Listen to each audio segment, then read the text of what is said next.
You're listening to The Voice of Russia in London. I'm James Reinl, and we're taking a look at the pullout of foreign troops from Afghanistan. And more bloodshed in the turbulent South Asian nation over the weekend. 2 British servicemen were shot dead by members of the Afghan National Police Force, part of a growing number of so-called Greenonblue attacks. It brings to 22 the number of international troops killed by uniformed Afghans so far this year, though it is unclear whether this was a case of rogue soldiers or Taliban infiltration. Such attacks raise concerns over the credibility of the Afghan National Forces, which will be responsible for security across a vast territory when all foreign troops leave by the end of 2014. Sunday marked the start of a third phase of transition in which uniformed Afghans will head security across 3/4 of the country. Despite that, and the recent post-2014 security deal between Kabul and Washington, there have been setbacks on the political front. The 70-year-old former Taliban leader turned peace negotiator, Arsalan Rahmani, was gunned down in the Afghan capital on Sunday. He was a key conduit between active militants and the government. His assassination highlights the difficulty of establishing a unified state. So, what do this weekend's killings say about Afghanistan's future stability?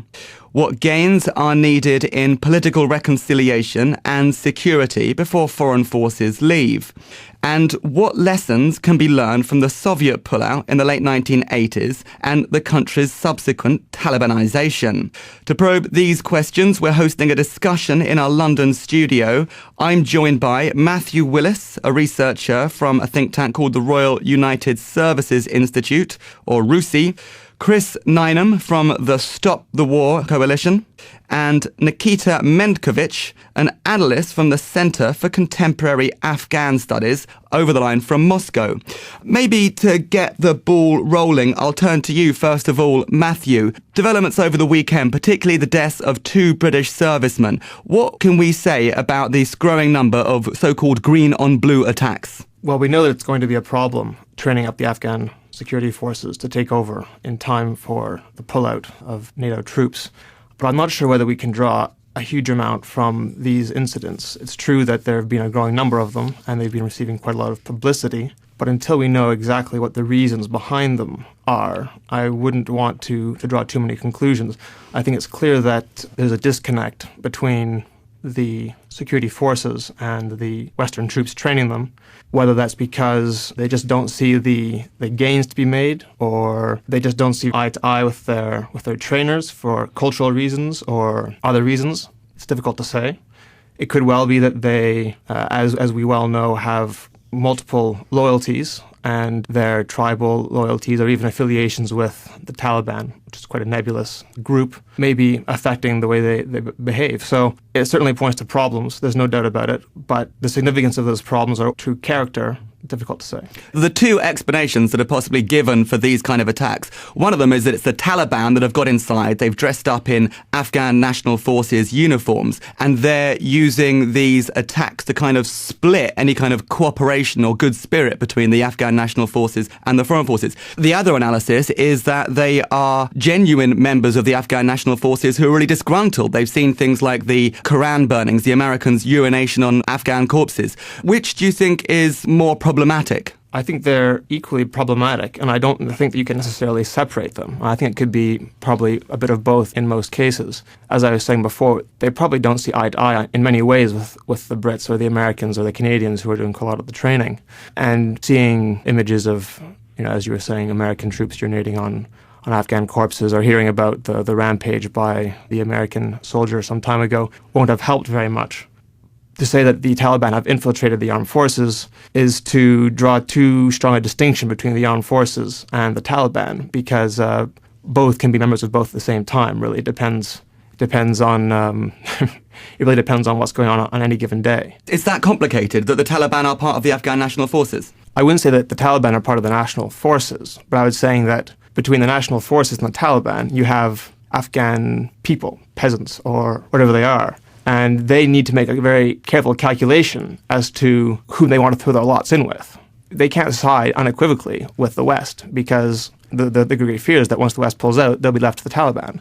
At the same time, there is some hope that being with the army might be advantageous for its own reasons. For instance, they get education, they get money sometimes, they learn some trades. So there's no one loyalty for these people, and they are in a very, very precarious situation. They tread a very fine line between life and death. So they don't necessarily see belonging to the Afghan National Security Forces as any form of protection. For them, it's also a liability. Likewise, belonging to the Taliban or taking part in activities coordinated by the Taliban on an ad hoc basis, which is what often happens, in some cases serves their interests, or to put it a little bit less callously, it helps them survive. Chris Nineham from the Stop the War Coalition. The deaths over the weekend of 2 British servicemen, does this, from your point of view, add once again to the argument that it is time to stop the war? It certainly does.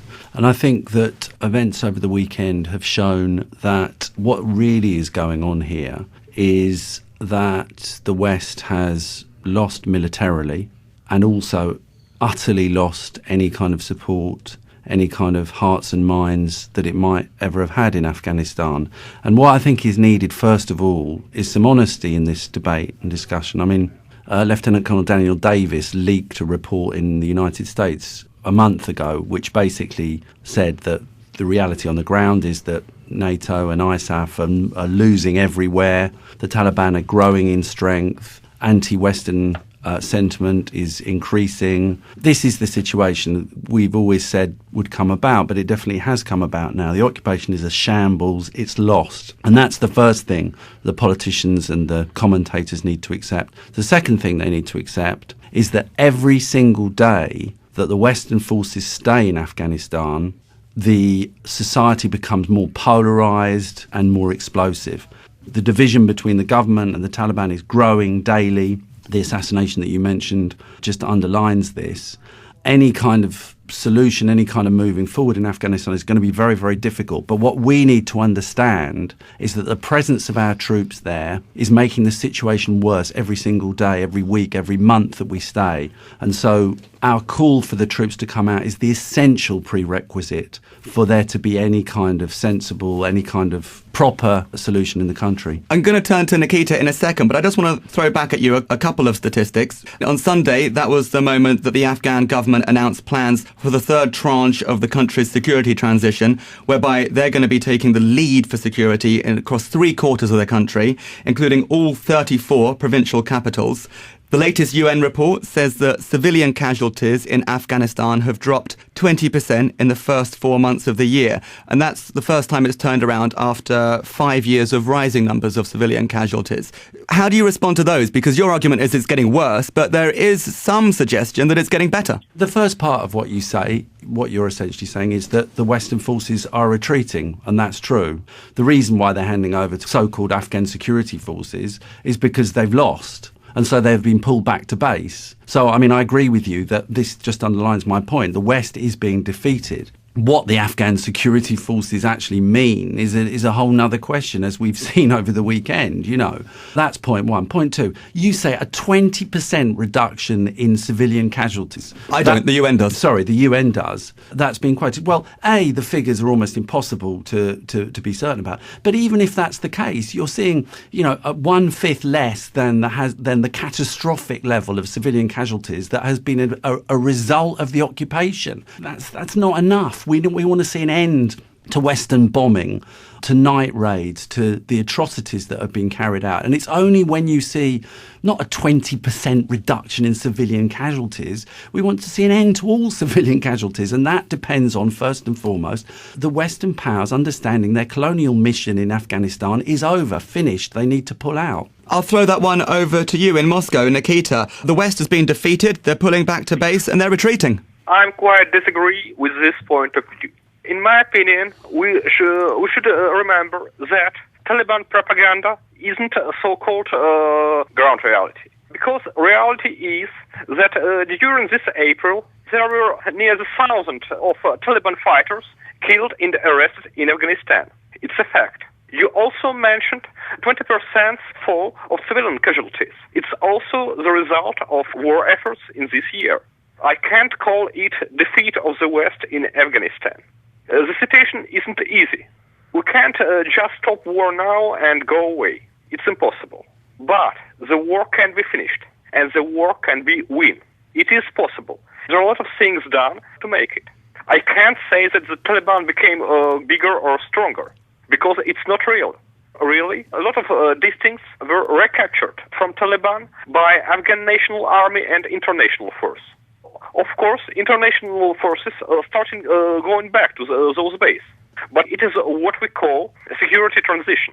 It means that more and more operations are going to be done by Afghan forces with support, but not by in command of international forces. It is the transition. And it is not the defeat, but the way the war is going and should be going. So I think that the best way to finish this war in a few years is to continue destroying the Taliban for 2 or 1 year and a half, which is left before 2014.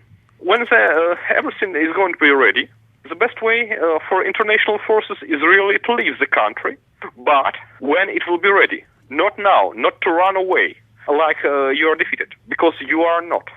Your business is to destroy terrorists, to destroy Taliban, to win this war, and then, not defeated, go away. It is the honor of the international coalition, and it is its historical mission. You're listening to The Voice of Russia in London. I'm James Reinl, and we're taking a look at the pullout of foreign troops from Afghanistan. I'm joined by Matthew Willis, a researcher from the Royal United Services Institute, Chris Nineham from the Stop the War Coalition, and Nikita Mendkovich, an analyst from the Center for Contemporary Afghan Studies in Moscow. Maybe I'll turn to you at this stage, Matthew. The two other guests have presented quite different analysis of what's happening in Afghanistan at the moment. On the one hand, it can be seen as a sensible security transition from international to Afghan forces. On the other side, it could be a straightforward military defeat and withdrawal. How do you see it? Well, I think it depends a lot on what you define as success or victory or defeat, for starters. I don't agree with the very, very gloomy picture that Chris has painted, partly because no picture is black and white, although there's no doubt that things aren't going especially well for the alliance at the moment. Reliance on the statistics that we've heard, I wouldn't put too much stock in them. For instance, you might hear about coalition casualties increasing or civilian casualties increasing. But what does that mean? Does it mean that the NATO troops have been pushing further into Taliban-held territory, having more engagements, and therefore suffering more casualties as a result, but taking territory? Or does it simply mean that they're suffering more deaths? Likewise, if casualties decrease, that could be because they're actually winning, or it could be because, as you suggest, they're withdrawing, and therefore there's less contact with the enemy. I think what we really need to think about is the big picture. I don't agree that simply killing more Taliban is the way to defeat them, because there's probably an inexhaustible supply of fighters. Ultimately, to win the war, you have to win the battle of perceptions. You have to find a way of convincing the Afghans that their lot is with the West and not with the Taliban. That can't be accomplished militarily. The other big problem has less to do with the Afghan National Security Forces, although they're a big part of it. It has to do with the basic strategy of the West in Afghanistan, which is to attempt to develop a very strong central government that will unify the country, extend its authority throughout the country, and essentially pull it together in the kind of way that has happened in the Western world. That's not going to happen. The goals of that strategy are inimical to Afghan society, which is very decentralized, still very tribal, despite what people say, in which people don't trust the government, partly because they don't need to. It's easier for them to focus on their immediate region, partly because they've seen that they can't trust the government, because anything that gets routed through the government eventually winds up in somebody else's pockets, not theirs. And that's going to be the real problem, because it's a problem of legitimacy, and it will affect the security forces. In the short term, it's hard to know what will happen when the West withdraws. We saw in '89 that the Najibullah regime lasted for 3 years in a situation that some people described as worse than the current one, because it continued to receive funding from the Soviets. It fell when it stopped receiving that support. So, beyond the strategic question, we have to wait and see, really, how long the West continues to support the government in Afghanistan once the majority of troops pull out, because they won't all pull out in 2014. That was part of the strategic framework agreement that was signed by Obama and Karzai recently. And that will really have quite a big impact on how well or badly things go. Chris, I'm going to let you come back in there and answer some of the criticisms of the argument you put forward, and then we'll turn to Nikita and go to some of the issues that Matthew just raised about the need for a political solution and then what happens after 2014. But to you, Chris. All the evidence that I've seen has suggested that actually the Taliban is strengthening and has been strengthening since the real ramp up of the occupation in the mid-period of last decade. And certainly the number of killings of Western service people has gone up year on year since 2006. We can discuss the last year, but in general, that's been the trend. You know, the circumstantial evidence is difficult for Nikita because what you see is more attacks nearer to the heart of the security apparatus. You see demonstrations of ordinary people outside US bases and NATO bases saying, we want you to go. You see an increase in the publicity around a whole series of atrocities against Afghan people. It seems to me that the picture Nikita paints simply isn't sustainable. It seems to me opposition to the occupation is growing and the support for the Taliban is growing. Now, just to move on briefly to the points Matthew makes, which are correct, I think, about you have to look at the bigger picture. It seems to me historically it's incontrovertible that central to Afghans' problems has been great power intervention in all its various forms. And it seems to me also incontrovertible that the problem that he points up, which is a problem of credibility for the Afghan government, is massively increased by the fact that the Afghan government is allied with the West. And when Karzai says, with the security agreement that Matthew mentioned, when Karzai makes a deal with the West saying we're going to keep Western troops in longer than 2014, apart from the fact that's Obama and Cameron and others reneging on the agreements from our side, it's also going to deepen the problems for the Karzai government. So, you know, the Taliban will just grow because of that agreement. So what's happening is that, as historically has been the case, Western intervention in Afghanistan is tearing the country apart. It's further polarising it. This is the elementary fact that all serious historians about Afghanistan will attest to, and which our political elite and military elite need to understand as well. There's no easy solutions here, but the prerequisite for any kind of progress in Afghanistan over time, you know, it's an obvious point, but it obviously needs to be made again, is the pulling out of foreign troops and allowing Afghan people to sort their own futures out for themselves. You're listening to The Voice of Russia in London. I'm James Reinl, and we're taking a look at the pullout of foreign troops from Afghanistan. I'm joined by Matthew Willis, a researcher from the Royal United Services Institute, Chris Nineham from the Stop the War Coalition, and Nikita Mendkovich, an analyst from the Center for Contemporary Afghan Studies, over the line with us from Moscow. And Nikita, it's you that I'd like to turn to now. We just had a pretty strong argument from Chris, giving explanation and account for how the Taliban are perhaps as strong as ever, and that the West really is on the back foot in Afghanistan, which counters what you were saying earlier. And to back that up, there was a point I made at the beginning about the death over the weekend of Arsala Rahmani, the 70-year-old former Taliban leader who turned into a peace negotiator. He was assassinated by 3 unidentified gunmen in a brazen attack in the Afghan capital, Kabul. Here's my question to you. Does his assassination showcase that the strength the Taliban still has in the country, and also the immense difficulty in creating a political solution that would involve bringing the necessary Taliban into some kind of coalition government? We really don't need any kind of such coalition and such measures. In 1945, we didn't need any kind of reconciliation or negotiation to finish the war and to capture Berlin. And now the war also can be and should be finished such way. The leaders of the Taliban movement should be arrested or destroyed, but not integrated in political systems, because it's impossible and dangerous to include terrorists and extremists into political process. It will break the idea of the democracy building itself.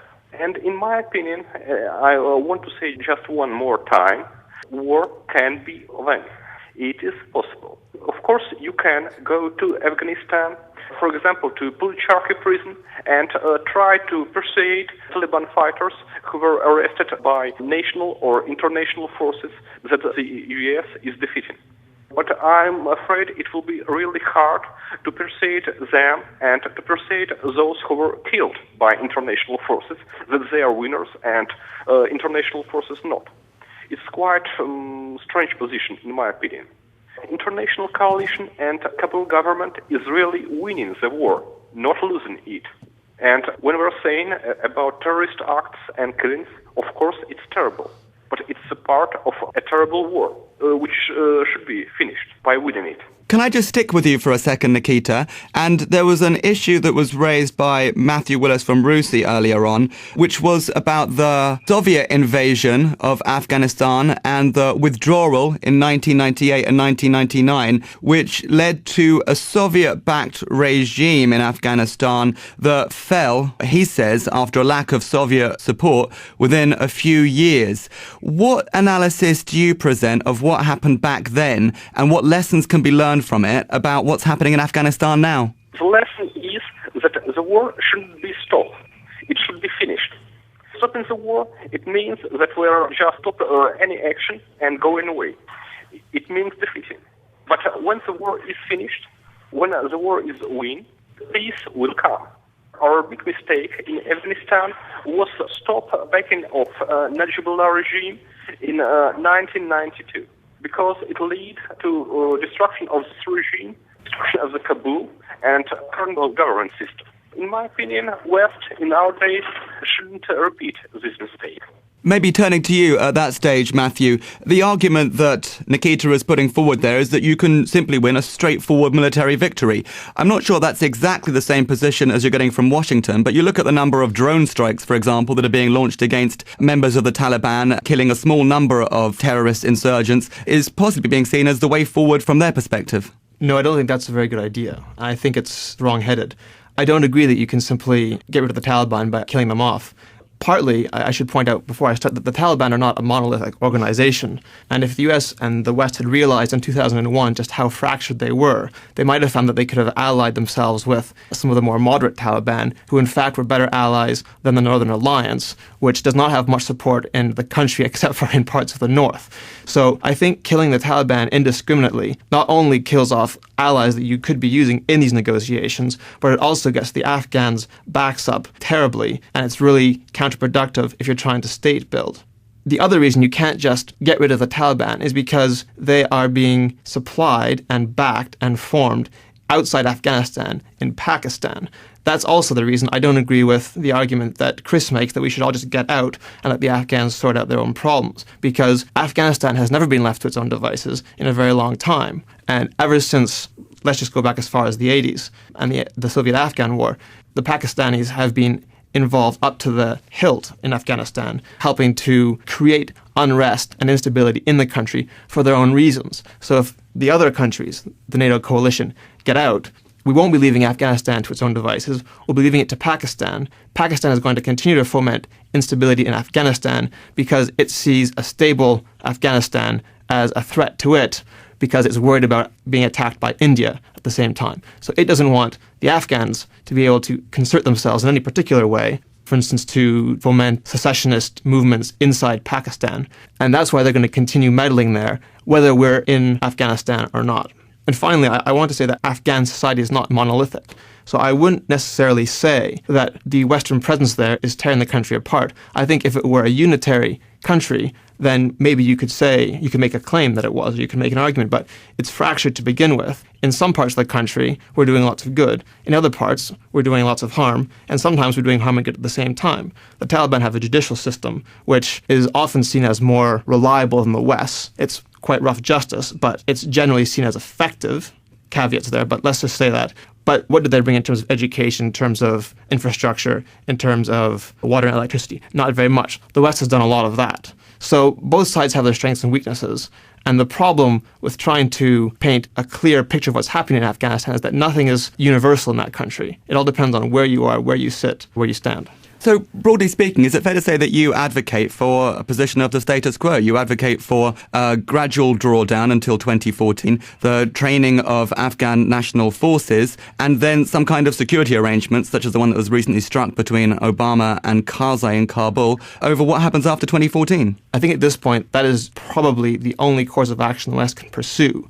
I'm not saying it's the correct one, because I think the strategy is wrong-headed. But at this point, given the political realities in Western countries, I don't think they're going to turn the ship around and strike off in a new direction. So I think they have no choice but to continue attempting to negotiate with the Taliban leadership, however you define that, which is not going to be easy, because I think Chris is fundamentally right that the Taliban don't think they're going to lose, which puts the West in a difficult bargaining position. But I think they do have to continue trying that. They do have to build up the Afghan security forces in the hopes that they will, they're certainly going to atrophy once the West pulls out, but that there'll be a core that works. And yeah, they do have to continue with what they're doing, because at this point, nothing else is really going to have much of an effect, I don't think. And Chris, we're running out of time, but I'll turn to you for a final comment. On the issue of Pakistan, you could argue, and I think it might be a sensible argument, that a regional solution, even if it involves other powers, is likely to have more legitimacy than a solution that involves Washington and Whitehall. So that's one point. Just on Nikita's position, to be honest, Nikita's position is kind of almost off the spectrum and way more hawkish than thankfully, even the positions taken in Western capitals. The problem, it seems to me, with the position taken in the Western capitals is that they're muddling through, really. On the one hand, as you say, they're still doing night raids, they're still doing drone attacks on Taliban targets. On the other, they're desperately trying to say that they're seeking some sort of negotiated solution, and the two things just are not matching up together. It's a policy that is going nowhere. And really, as I said at the beginning, the crucial thing is that we accept the reality of the situation. The Western powers have militarily been defeated. They've lost any kind of traction in Afghan society, and they need to draw the conclusions from that. And the thing that really makes me angry is that really that's been kind of privately accepted, I believe, by both the military and the politicians. And the only reason that more British and American troops and other troops are being sent out there to kill and maim and potentially die and be wounded is to save face for the Western capitals, who are not prepared to publicly accept that their policy has been a disaster. And I think that's shameful, and that's a disgrace, really. And that's why I say they're going to come out in 2014. There's going to be some sort of negotiations. Why not come out now and save some lives and start talking now? That was Chris Nineham from the Stop the War Coalition saying that Washington and Whitehall are making the situation in Afghanistan worse, and that the solution should be left to the regional powers. I was also joined by Matthew Willis, a researcher from the Royal United Services Institute, and over the line from Moscow by Nikita Mendkovich, an analyst for the Center for Contemporary Afghanistan Studies. You're listening to The Voice of Russia in London. I'm James Reinl. We are always interested in finding out what our listeners think about the show. We'd particularly like to hear your ideas about what tough topics should be discussed in our studios. To send us your ideas, comments and suggestions, why not email us on uk@ruvr.ru. That's uk@ruvr.ru. You're listening to The Voice of Russia in London. I'm James Reinl. Stay with us for the latest update on what's making headlines around the world.